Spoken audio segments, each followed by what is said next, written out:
Good afternoon, everyone. I'm Jim Kirk, publisher and executive editor of Crain Chicago Business. It's my pleasure to welcome you to our custom webcast, The Post-COVID-19 Workplace, Safety and Productivity in the New Normal. As people return to their workplaces post-COVID-19, we'll see a new normal, and while laws may vary among states, social distancing and other precautions will likely be mandatory, both at work and elsewhere. Meanwhile, the psychological and financial stresses of the past months will weigh heavily on everyone as we face an uncertain future. Amid one of the most tumultuous periods in our country's history, Crain's Content Studio is pleased to welcome 4 Chicago area executives who are helping business leaders create a safe, sustainable, post-COVID-19 workplace.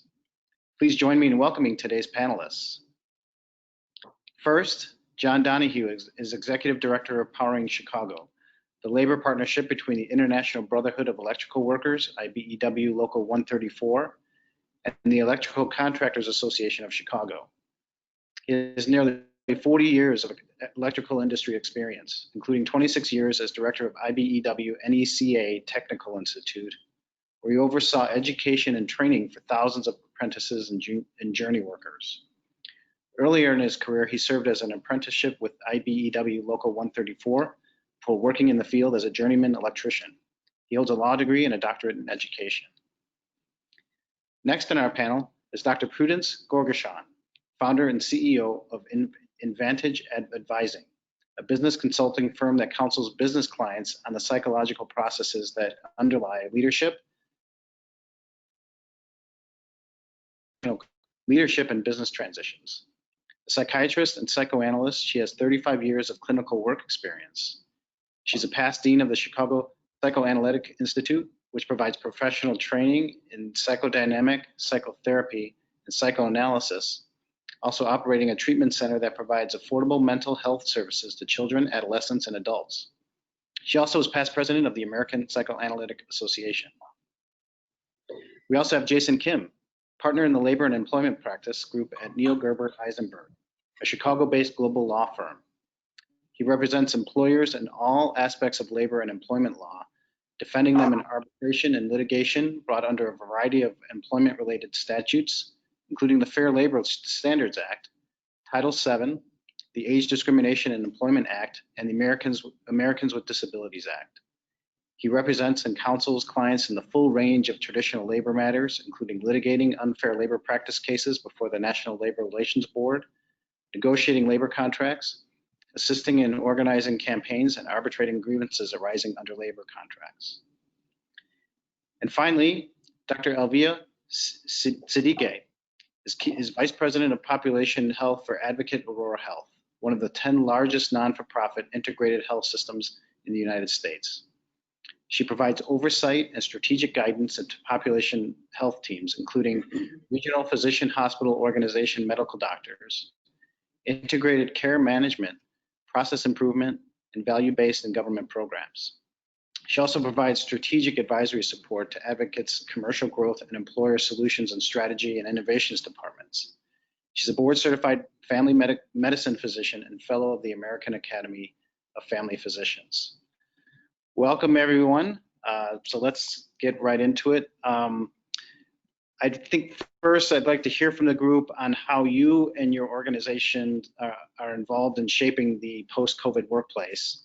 And Dr. Gorgashan, I think I'd like you to start, just kind of talking about how your organization is kind of shaping the workplace in this new environment.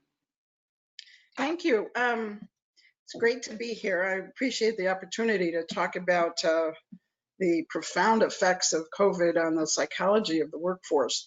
The Chicago Psychoanalytic Institute organized two specific responses to the crisis. One is we created a COVID recovery consultation service for business to make available expertise for business leaders on how to understand the psychological landscape that they and their employees are returning to. Secondly, we started a frontline responders program to provide brief treatment pro bono, 8-session brief treatment pro bono to frontline responders who are subject to in just phenomenal levels of stress and trauma and exhaustion. And we also have a ongoing therapy service program which provides sliding scale services to the community, both adults and children. And fortunately, well, sadly, we have longstanding expertise in childhood bereavement. So we are a resource for families where children have lost grandparents or sadly parents. And we're trying our best to help the community understand the psychological impact of the pandemic in an ongoing way. Great. John? Well, the IBW and the Electrical Contractors Association, through Powering Chicago, as an essential service, deemed an essential service, have put together a plan for business to reopen in this reborn or new workplace that we have. It's called the contactless office. Some of it is technology that's been around for a while that you see in many places. Some of it is brand new technology, and some of it is enhanced ways to communicate. One of the things we have to do, and as Dr. Gorgashan will tell you, that we are social beings and we need to interact with each other, and we will overcome this. Innovation comes from collaboration, and that in-person collaboration cannot be replaced by temporary solutions. So we are interested in making sure employers and workers are safe and that we have the best solutions to offer them in the workplace going forward. Great. Thanks, John. Dr. Siddique. Hi, so yes, Dr. Siddique, but I'm a family medicine physician, like you said, Jim, earlier by background, work closely with the population health team, and specifically in our organization, I've been working with our employer solutions team. So what we're trying to do is actually support some of our employers. That includes small businesses, schools, school districts, labor union groups, with better understanding and providing some guidance around how to create a safe return to workplace environment for their workers, their employees, but also for clients and guests that may come to their facilities. In addition to this webinar that we're doing today, we've led a number of webinars and webcasts actually as part of Advocate Aurora Health, both on Facebook Live, but also just other webinar presentations specifically targeting these groups. In addition to that, our medical group, specifically Advocate Medical Group in Illinois, has a state of Illinois contract right now to provide COVID-19 related services and support for patients in Cook County and some of our collar counties, so DuPage County and other counties. And I actually wanted to share that 1-800 number for patients and individuals in those communities that they're able to call in case they need help and assistance with COVID-19 related care. And that number is 1-866-4-HEALTH. So I think it's an important partnership that we've actually had with the state of Illinois to support that particular region.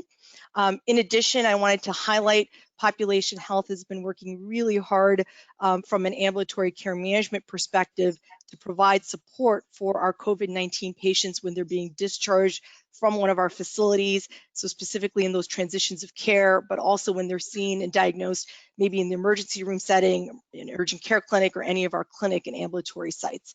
And I would be remiss if I didn't talk about our Safe Care Promise. So currently, efforts are really underway to reactivate the entire system, and the organization is really trying to encourage our patients out in the community to be able to re-enter care safely, and that's through the Safe Care Promise, which has many of the items that we'll talk about later today to really create a safe environment for patients coming and re-entering our healthcare facilities. And similarly, these are same tactics that can be applied and used in a workplace environment to create a safe experience for employees. Great, thank you, Dr. Siddique. And Jason. Thanks, Tim. So my role overlaps with Dr. Siddique's in some respects. At a high level, our firm has been busy, obviously keeping up to date with the impact of COVID-19 across a fairly broad range of legal services and industries, with the goal of making sure that our clients have the most up-to-date guidance and requirements that, unfortunately seem to change every day. But the goal is to ensure that they're in the best situation to protect the safety and health of their employees, while at the same time maintaining business continuity. And those are two goals that really do go hand in hand, and you really can't have one without the other. So we've worked with our clients to address every area of business impacted by the pandemic.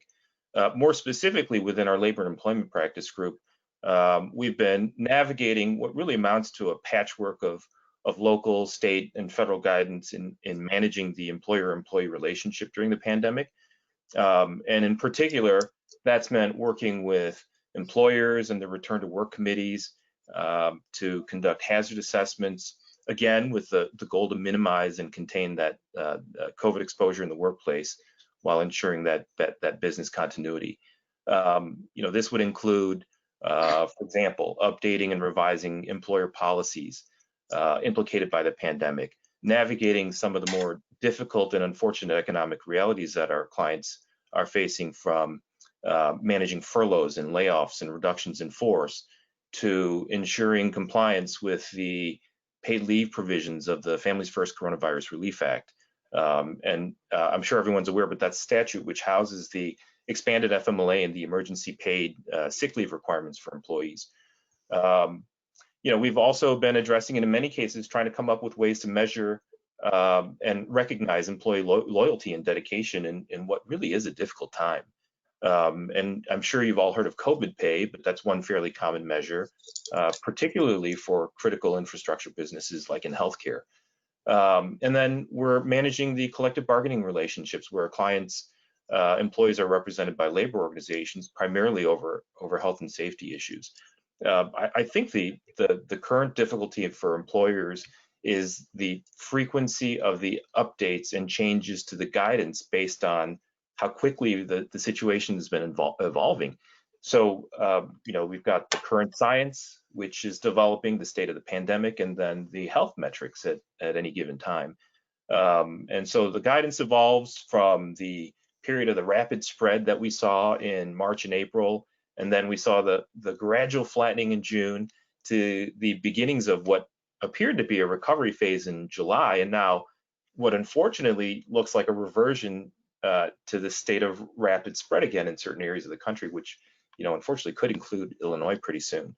But I make these points because we've seen that all of these requirements can be overwhelming for many, if not most, employers. So our role really has been to help employers digest these constantly changing circumstances and the countless relief legislation, guidances, the rules and regulations, and then help put into place practical solutions which, again, balance the needs of business while preserving the health and safety of employees and the public.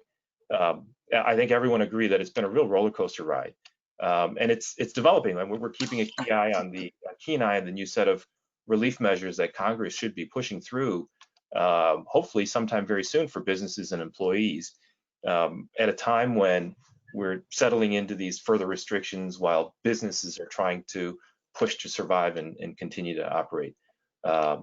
Very interesting times. Definitely. We obviously, companies spent a lot of time early on in the pandemic trying to figure out how to, basically set up their employees to work from home. Now, obviously, as we try to open up, I think the big question in everybody's mind is, what types of things should employers be considering as they evaluate whether their employees should return to the workplace? So would love to hear from each of you. Jason, do you want to start with that one? Sure. Well, there's a few very obvious things that employers should be considering, but the very first one should be a return to work hazard assessment, which is actually required by OSHA, the Occupational Safety and Health Administration. And this is nothing new. Employers have always had an obligation to assess workplace hazards to which their employees may be exposed. But this is a plan that has to be documented. It has to address the risk exposure level for employees based on the types of job duties they're performing, the level of frequent contact they have with coworkers or customers or the public, and it should detail measures for protecting workers from exposure to the virus and what the employer will do to minimize interaction with people that may be suspected to have COVID-19 or confirmed to have COVID-19, and then what the employer will do in the event of a potential contamination of the workplace. So for those employers contemplating a return to the workplace, I'd encourage them to review the OSHA guidance on preparing the workplace for COVID-19. For a government document, it's fairly straightforward, and it was put into place together with the Department of Health and Human Services, and it lays out the general guidance that we've all been hearing about as it relates to, hand washing, good hygiene, staying at home when you're sick and wearing face masks. But the guidance also discusses the types of engineering controls that employers might want to consider before returning its employees to the workplace, like the physical barriers that we now see in retail settings, or things like assessing the building's HVAC system to ensure that the appropriate air handling systems are installed and maintained. So beyond those administrative controls, there are, the engineering controls, you have the administrative controls, some of which I referenced, like revising policies, perhaps revising travel policies, or changing or alternating your work shifts, or developing communication lines to answer questions or address the concerns of employees. And on that point, if I were to identify one important issue, it would be that communication piece with employees. I really do think that's critically important for employers to develop and maintain regular and effective communication with their employees. There's a whole lot of anxiety, concern, and fear in employees when they hear about having to come back to work as this pandemic is persisting. Watching local news, covering the pandemic for even 5 minutes, it makes me want to crawl into a hole. And so to have this successful employer-employee relationship, I do think it's important that both sides have to be able to manage each other's expectations, and the best way to do that is to keep that open line of communication. And so, this is particularly true as employers consider reopening the workplace. The starting point is explaining to employees why they're even returning, particularly in instances where employees have been able to work from home for months. If you have a reason, articulate it and use it to develop your roadmap for returning to the workplace. I mean, maybe it's a matter of customer service. Maybe it's a matter of collaboration and perspective from having employees work together side by side, which, unfortunately is somewhat limited by a Zoom conference. And then once employers have explained why they're all returning to the workplace, they should explain everything that they've already done and everything that they'll continue to do to let employees know that its top priority is in their safety and well-being. And I've seen this play out very successfully for my clients, including in the union context, where employers and labor organizations have been able to get together and send out a uniform message to show that even during these times, businesses need to go on, but not at the expense of employees. Dr. Siddique, from your perspective, same question. Yeah, so Jason hit on a lot of the great points there. I'll just add from a clinical perspective, I think every workplace environment needs to really think about some of these key bucket areas. So what are those specific strategies and tactics they're going to do around prevention? So preventing COVID-19 in the workplace environment. What are they going to do when it comes to investigations? So once we have an exposure, what next? Mitigation strategies. So again, thinking about protecting employees and workers once they are exposed. Things like quarantine and return to work processes. So as Jason outlined, there's a lot of specific detail that needs to go into those considerations.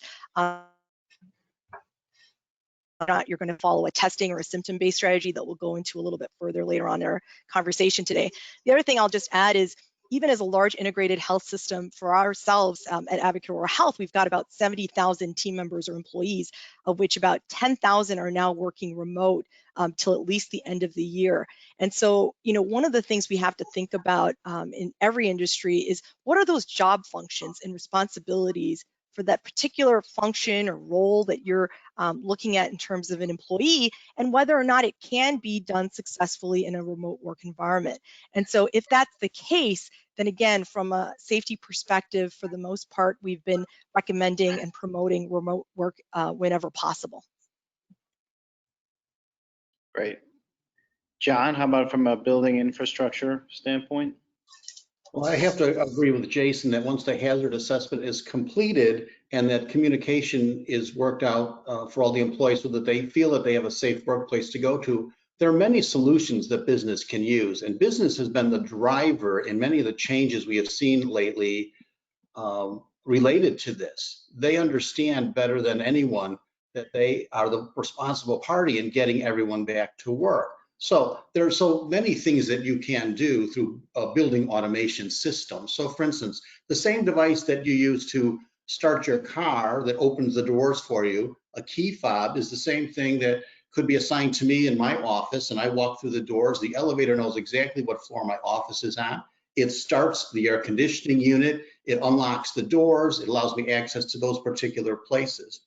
Automatic doors, touch-free elevators, badge scanners, all those kinds of touchless things are things that have been around for a while. And I think you'll see them much more readily incorporated.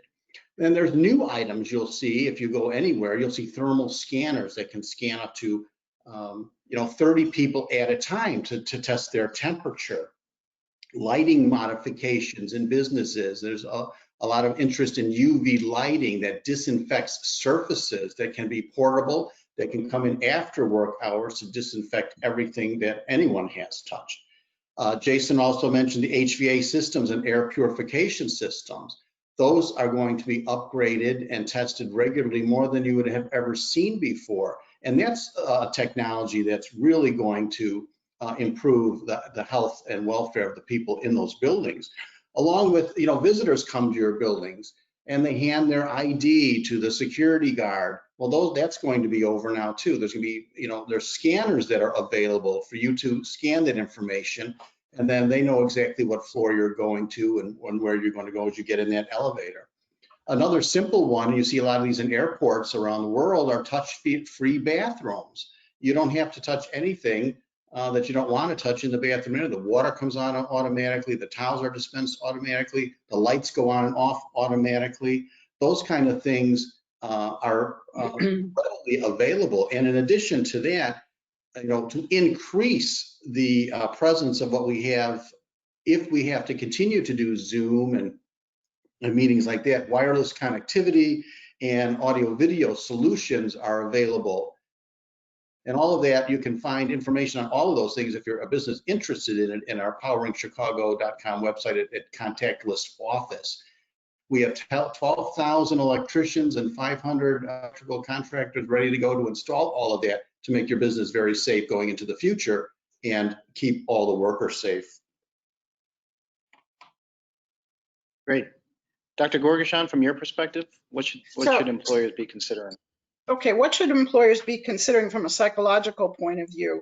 You can hear in the conversation so far some of the key psychological issues. John brought up the need for social contact and how creative work in many ways is dependent on that. Jason brought up something very important, which is the constant change in the information and the policies and the regulations and the advice and the medical understanding of COVID. So I think the first thing for readiness that employers should consider is, do they feel psychologically ready? And to be psychologically ready, have they considered the impact on their employees, what their employees are been going through and are going through, and have they understood the impact on themselves?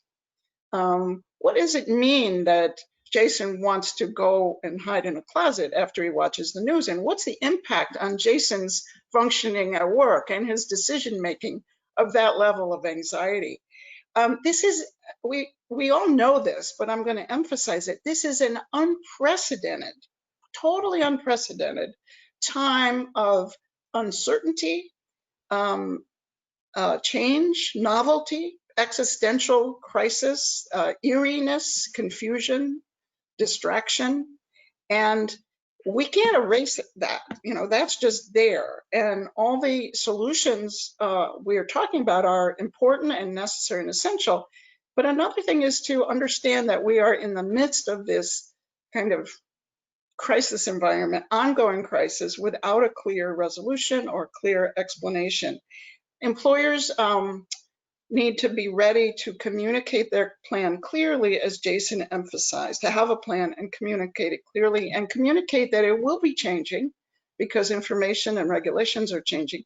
And that is a psychological necessity, not just an operational one, because the lack of communication adds to anxiety. any tiny bit of lack of communication. If employees don't know what's going to happen if their office mate gets sick in the middle of the day, they will be anxious and distrustful. And third, while employers consider going back to work, can they guarantee to themselves and their employee that they can proceed without structural rigidity? There will be employees who need to go back to remote work, who need sick leave, who are too scared to go to work, who don't have transportation. Can they roll with all kinds of flexibility and without getting rigid? And if you get too rigid, you'll lose good employees. So those are the three things I want to emphasize in that regard. That's great. So now we have our employees, or some or all of our employees, back to the workplace. What ongoing practices and measures can help foster an environment of recovery and a sense of keeping employees safe and productive? Dr. Siddique, from a clinical standpoint, what would you recommend and urge once people are back in the workplace and getting back to, hopefully back to business in a new normal kind of way?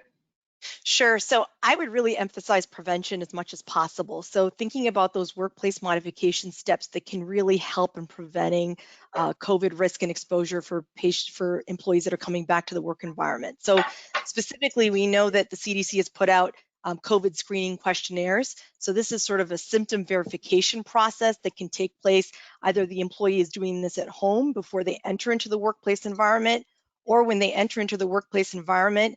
This can be something that is routinely done at the start of every shift, where they're asked a series of questions. Either it's done sort of electronically or verbally, if you will, but also temperature verifications can help. And so we know that those individuals who have a fever, which we now define through CDC specifically for COVID-related screening at 100.0, that if they have that kind of high fever over 100.0 and as part of that temperature check, they should not really be coming back into the workplace environment. And so either we can have employees be checking their temperatures at home again, or doing it in the workplace. There are a number of other steps that need to be taking place in the workplace environment, understanding that these are individuals who are interacting very closely together, oftentimes less than 6 feet. So we'll talk a little bit more about some of those physical distancing sort of tactics and barriers. But in addition to that, we need to think about emphasizing respiratory etiquette. So obviously coughing and sneezing, when you're coughing or sneezing, covering your nose and mouth when doing so, making sure there's plenty of tissue available and trash receptacles, but then also recognizing the need to increase and enhance surface cleaning. So surface cleaning needs to happen much more routinely. It can't just be before the start of one shift, but really thinking about when workers are coming in and leaving, and when those next shifts are next shift workers are coming in, making sure that those surface cleanings are enhanced on a regular basis, especially around frequently used areas. So bathrooms were mentioned earlier, elevator buttons, vending machines, thinking about those lunchrooms and specifically those lounge areas where employees may be seeking some respite.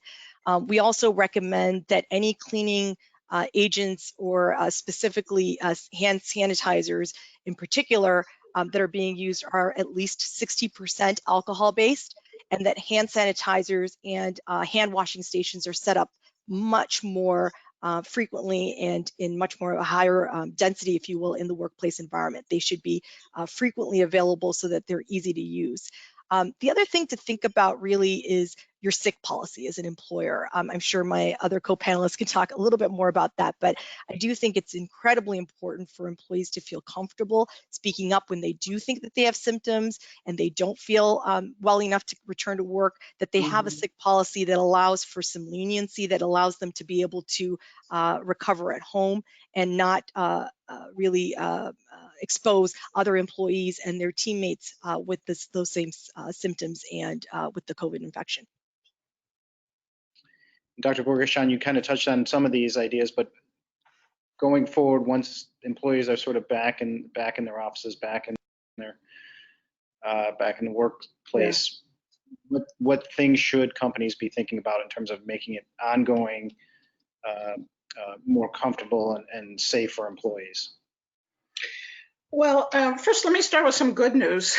That's rare these days. The good news is that meaningful work and social connection, which is what employers are hopefully providing their employees, is psychologically very healthy. I mean, it is one of the most important things that sustains us. So doing a good job of getting your employees back to work and making sure their work is meaningful is a good thing, and will do a lot to promote well-being, emotional well-being. I think there should be, I would recommend a one-to-one meeting with every single employee by their manager, private meeting to find out what the experience has been like for them. You don't know who has lost their grandfather or their uncle and their aunt and what they're going, and you don't know who has is terrified about sending their kids back to childcare. So I would task managers with talking to every employee. You're not going to fix these problems, but it's a human connection that you know who's been going through what, and it will be rather than people having to hide what they've been through, they'll be able to put it aside and move on with their work. Candor, flexibility, adaptability, and above all, patience on the part of the employer and leadership, I think, is just essential and has to be ongoing. And humility. Don't get into the trap of having to pretend you have all the answers. Share the answers you have, and that you're going through a shared human experience, again, unprecedented, of change and uncertainty, and you'll be as clear and open as you can be. So let me leave it at that for right now. Great. And John, Dr. Siddique brought up things like a sick, being clear on the sick policy going forward. Are there obviously other things companies should be doing in terms of helping employees feel safe and productive when they come back? Well, the basic things that Dr. Siddique mentioned already, and spacing people out, staggering times that they have to start and stop times, staggering lunches and break times if they have that to do, making sure there's any kind of way that we can create a touchless, contactless environment for people will make them feel much safer and secure. Not only do we have to address this for today, we also have to try and remember that we are going to have to retain the employees that we already have, and we want to attract new employees. And I think Dr. Gorgashan could talk about what younger employees are looking for is not the same thing that people my age look for in employment. They look for meaning, they look for a certain culture in an organization, and it's hard to get that over a webcam. That's why it's important that we have that ability to meet people again and create an atmosphere inside a business where people can work together and collaborate in a safe way, make them feel safe and secure, not fearful of what it is going forward. There are employers who have failed to do that already. I won't mention any names, but one throws all the health benefits and all the sick days of people going forward. And it's a healthcare organization, which was shocking to me, but those are things that happen in this world. So as I said before, business has led us in so many ways. They can lead us again. After 9/11, we saw a lot of changes in our lives. And I believe, and maybe the doctors can comment, that this is not going to disappear and go away. These are going to be recurring things going forward. And we have to prepare for it now, put into place all the things that we can do to make it as safe an environment as we can going forward, so we can continue our lives in some kind of meaningful way.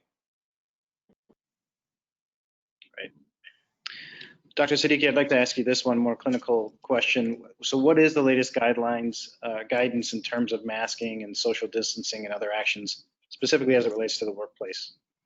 Sure. So let's talk about masking first. CDC has recommended that everyone use a cloth mask in any environment where social distancing is probably not possible. And so if you think about most of our workplace environments, for the most part, individuals are, coming into close contact with one another, and we do recommend that at least a cloth mask is used in those environments. And really, what's important about the cloth mask is that it can protect the person who's actually wearing the mask from potentially those respiratory secretions from affecting another individual. And so it's sort of something that we put on in terms of the cloth mask, at least, to help others know that we're trying to protect them. But at the same time, if there's healthcare workers, for example, those masks that are required are different. Those are N95 or personal protective equipment. And those masks are specifically designed for those higher risk individuals who may come into contact with COVID-19 virus particles through airborne or through contact more frequently. And so those masks are really reserved for those kinds of healthcare workers who may have those kinds of exposures. But in general, in the workplace environment, we would recommend using masks. The other thing I'll say with social distancing is Dr. Gourguechan's point that it's really more about physical distancing and not necessarily social distancing. So as much as possible, we do need to really think about the mental health and wellness of our employees and trying to make sure that they are having social connections, because those are incredibly important, especially when you're working remote. It can be challenging, but certainly can be achieved. The other thing in the workplace environment that's incredibly important is that enhanced cleaning that we talked about. But also increasing air ventilation. So thinking about opening windows and making sure that there's increasing airflow in the work environment is really important. Great.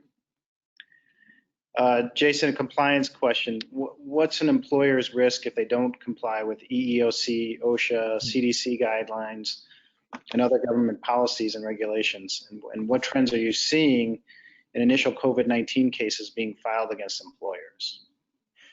Sure.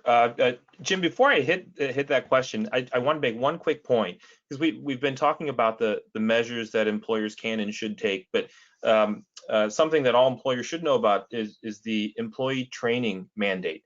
It's an essential and required component of any return to workplace plan, and the state specifically requires this training for all employees. And so if employers are interested in learning more about it, there's a checklist available through the Illinois Department of Commerce, an economic opportunity that goes through the content for the required training before an employee can return to work. That would include basic training on all of the things that my co-panelists have been discussing, which would include, training on the virus and the hazards associated with the virus and best practices and whatnot. And all of that leads to the question of that exposure and potential liability.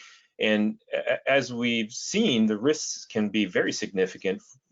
We've now seen the first wave of litigation matters popping up around the country, primarily involving wrongful death suits where employees have been exposed and then sadly succumbed to COVID-19. And all of these suits, in one fashion or another, allege that employees died as a result of the failure of the employer to take proper safety precautions, notwithstanding the positive cases or the symptoms of COVID that pervaded the workplace. And then beyond this civil litigation, the administrative agencies that are involved, whether it's OSHA or the EEOC, they have broad remedial authority and the ability to issue fines or initiate actions to seek damages where employers have failed to comply with the laws enforced by those agencies. And I won't dwell too much on the damages and the penalties. I think it's more important to focus on what employers can do to prevent these types of charges or suits to begin with. And the key, again, is one that I've mentioned, that John has emphasized, the hazard assessment. Make sure it's completed, it's documented, make sure that you have sufficient PPE in place, for example, and that you're maximizing that physical distance wherever possible. And, it can come in the form of staggered shifts or staggered meal breaks or slowing down production lines to allow for that physical distancing, or revising sick time policies to allow employees to stay home if they're sick without any sort of a penalty.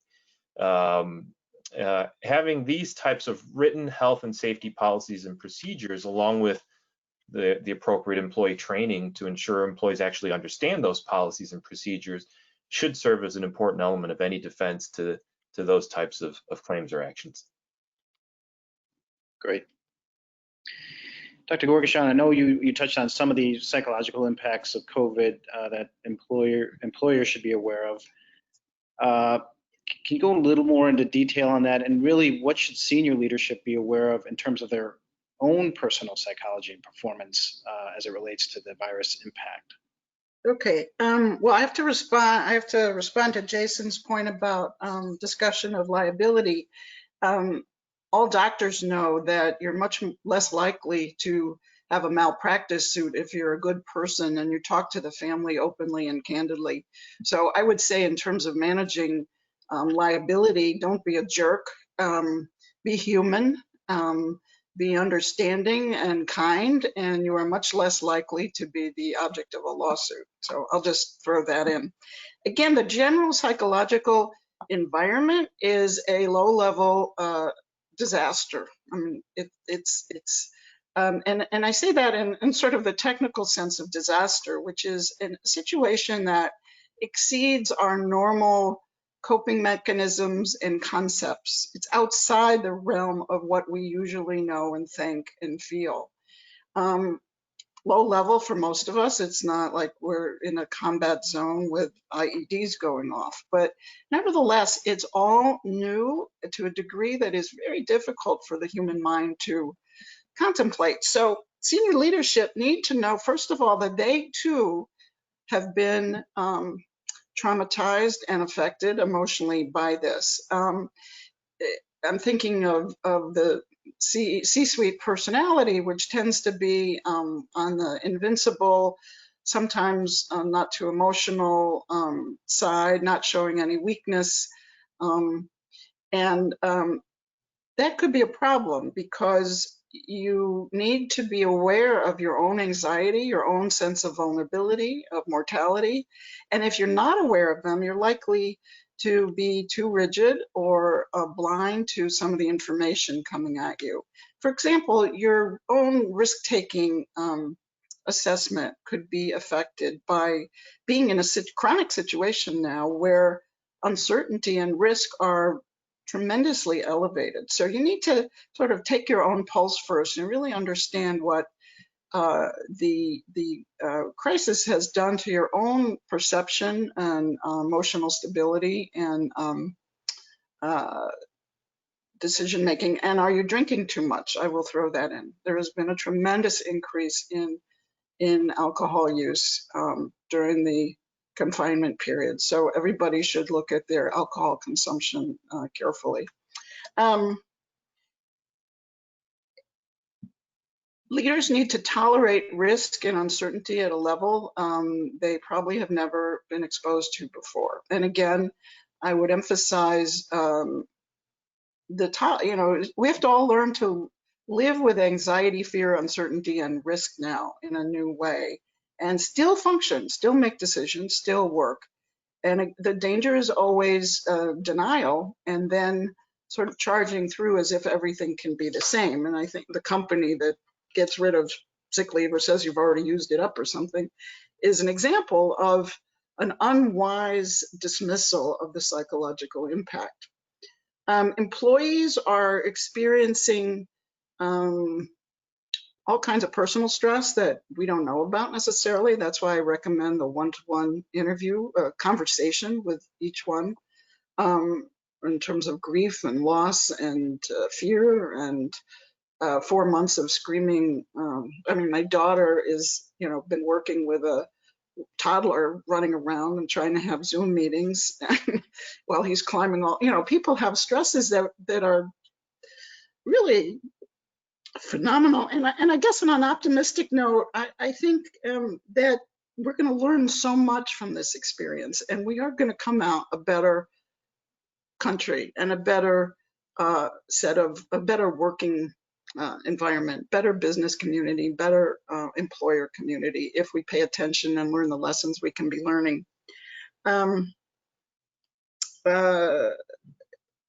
There's another interesting thing that I want to just mention. There's been a leadership failure around the country, around the world, where people look to leaders to handle situations like this, in just the sense that I think it was John who talked about, we thought we were doing okay in June and then July, and then now it looks bad again. People are disappointed is too mild a word, sort of stunned that they can't count on leaders, government leaders at some levels, and that creates a leadership trust issue, which may devolve down, may have an impact on the work environment, where I think leaders should be aware of a need to earn the trust of employees.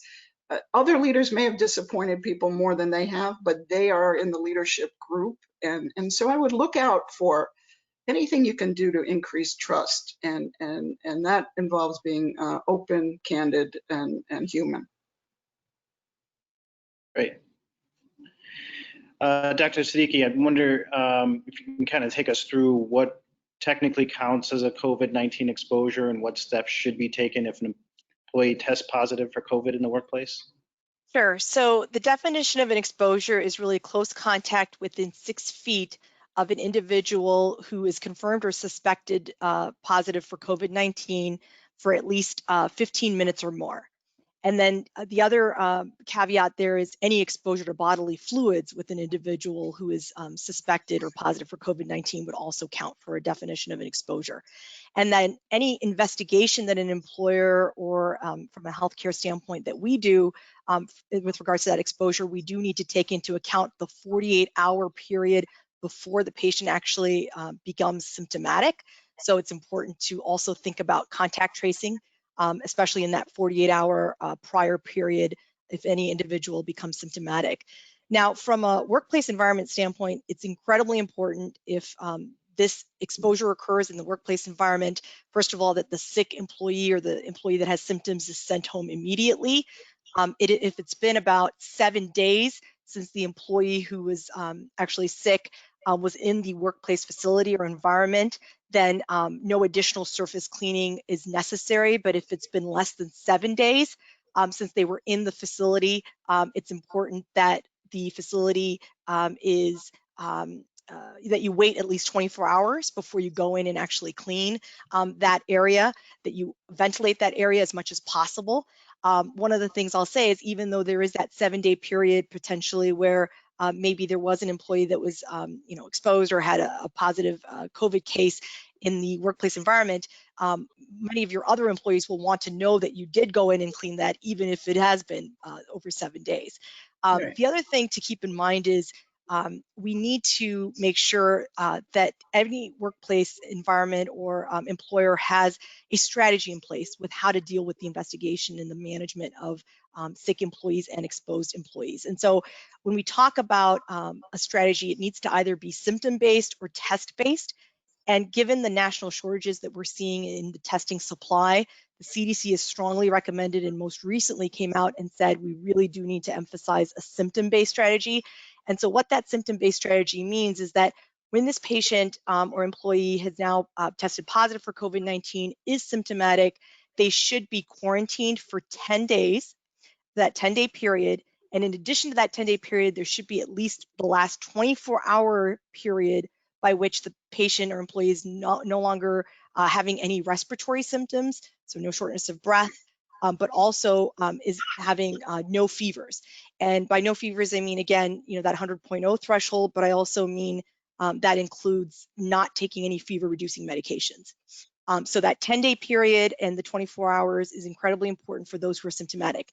Now, for asymptomatic employees that may have been exposed to an individual who has COVID-19 in the workplace, they should be sent home. They should ideally be home for at least 14 days or for the 14-day period. And the reason for that is those additional days are because it can take a few days before the individual starts developing symptoms. And so that's where that 14-day recommendation comes from the CDC. Now, having said that, if this is a critical infrastructure employee and healthcare workers are included in those, if they're asymptomatic and exposed, they can return back to the workplace environment given that there's social and physical distancing restrictions that are in place to make sure that we prevent that individual from potentially exposing other employees, and also that personal protective equipment or proper masks are used to help prevent any exposures to other employees. So for healthcare workers in particular, that would be requiring the use of that N95 mask. And so when we talk about the symptom-based strategy, again, it's that 10-day and 24-hour period that's really important. Right. Jason, anything else you want to add from a legal standpoint on that? Well, I guess the last point, you know, when you have a confirmed instance of COVID in the workplace, employees become concerned and they're immediately fearful, and their first thought is, when are you going to shut the place down? And you know, you don't have to. You can follow the CDC guidelines, which Dr. Siddique just went through. But it's also important to keep in mind that there is some helpful guidance from the Equal Employment Opportunity Commission on what employers can and should do without, you know, running afoul of the Americans with Disabilities Act. So, for instance, you know, the EEOC has made it clear that if an employee is experiencing COVID symptoms, they're free to require the employee to take a temperature. That's not something that would be unlawful under the ADA, or even mandate COVID-19 testing as a condition to being in the workplace, notwithstanding the current guidance from CDC recommending the more symptom-based approach. The only qualifier to that is that information about a positive test as it relates to a specific employee has to be kept confidential. And that's tough, right? Because you know, you may have coworkers asking, well, who is it? How do I know I haven't been exposed to this employee? And you know, the practical reality is that they'll be able to figure out who it might be, but you do have to preserve the confidentiality, the identity of the individual who went out with COVID.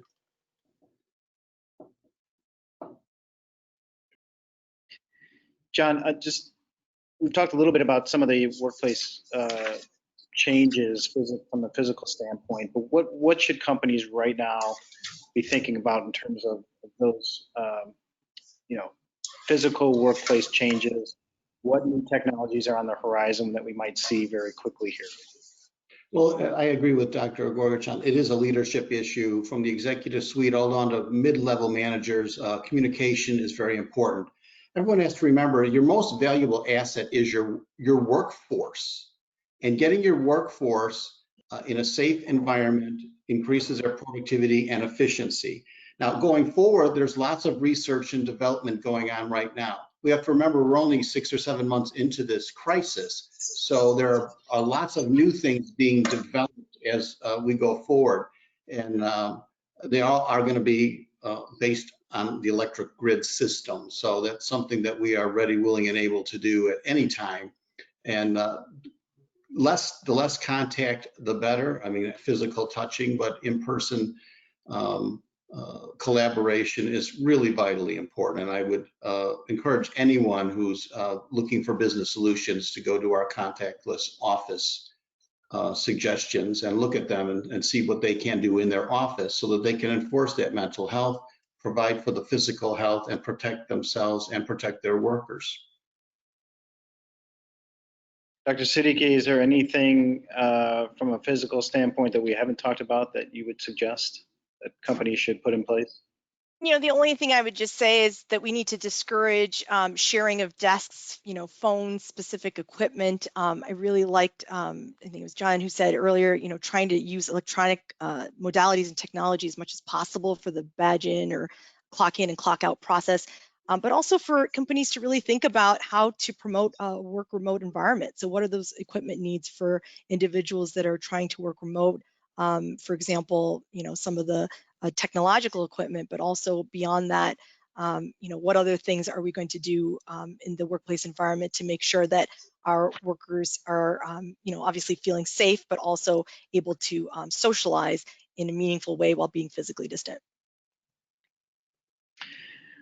Time for probably 1 or 2 more questions. Some great questions that were submitted by the audience. One I want to get to, and Jason, this is very interesting dilemma. You know, what do you do about employees who refuse to come to work in the office once you opened up the office? Right. So I'll go through the legal answer first. You first have to look at the reason for why they're refusing to come in and whether the reason is justified. Perhaps the employee has some underlying conditions which entitle the employee to a reasonable accommodation. For example, that might allow the employee to stay at home and work or take a leave of absence until they can get to the point where they can come in and work. Perhaps the employee is entitled to take leave under the extended FMLA or the Emergency Paid Sick Leave Act, assuming that the employer is covered, meaning over 500, under 500 employees. Perhaps the employee has vacation or sick leave available, or the employer has some type of flexible policy that allows them to stay out. But absent some type of statutory or policy protection, the next step is to determine what you as the employer want to do if the employee simply just doesn't want to come in. This may be more difficult for smaller employers to accommodate, particularly if the employee has an important role that's not easily replaceable. From a legal standpoint, in the end, the employer is free to part ways with the employee if they refuse to work in the office and have no other form of relief available. It's a decision that's very fact specific and should be made on an employer specific and employee specific basis. I have seen many employers step up and show compassion for the situation while balancing against the need for that business continuity. And there are going to be tough instances where that balance is going to tip in favor of termination simply for the business to be able to survive. But there are plenty of other instances in which my clients have said, you know what, we've come this far, we're going to soldier through this, and we're going to come up with a way to make this work for everyone. And so it really does depend. But the first step is to figure out why they're not coming in, and if there's any sort of relief available to that employee through laws and regulations, and if not, then through policies, employer policies. Dr. Gorgashan, same question. Well, thank you. I wanted to say something there. First of all, if you have an employee refusing to come in, that language already reflects a problem that needs to be explored, because it's very different from an employee saying, I can't come in because I'm scared of public transportation, or scared to put my kids with the babysitter. So a refusal is a kind of a management problem that needs to be probably something pre-existing, would be my guess, in terms of the employee's relationship with the company or their own work experience, that needs to be explored. Again, you need to find out if it's why it's being seen as a refusal. Is that a management perception, or is that, in which case, relax a little bit and talk to them and find out what the issue is, and is there a creative problem solving that can resolve it.